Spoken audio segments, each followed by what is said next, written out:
Mibalik na sa normal ang supply sa tubig sa Bohol Panglao International Airport human sa halos usa ka buwan nga nawad-an kini og supply sa tubig. Anang report ni Mark Reggie Abella. Ang kaniadto nga balde nga moikabo nga gibutang sa mga comfort room nga gisudlan og tubig, karon balik normal na ang supply sa tubig sa Bohol Panglao International Airport. Disyembre 17 pa nawad og supply sa tubig ang airport nga gireklamo sa mga pasahero. Nagpakuha na ang kaap og tubig sa water tanker nga gipa-standby sa airport. Ang mga utility worker mo'y gahakot-hakot og tubig gamit ang mga balde gikan sa water tanker aron ipundo sa mga comfort room.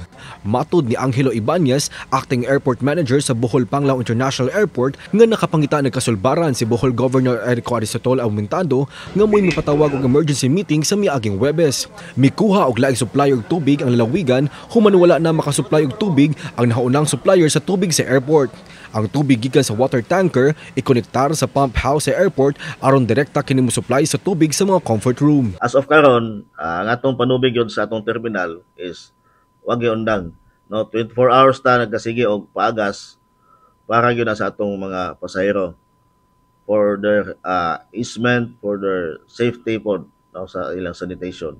Ang Bohol Panglao International Airport mo ika 9th busiest airport sa nasod ug nagsilbing gateway sa mga tourist spots sama sa white sandy beaches sa Panglao. Kauban si Clarence Gabutin, Mark Reggie Abella. Balitang Bisdak.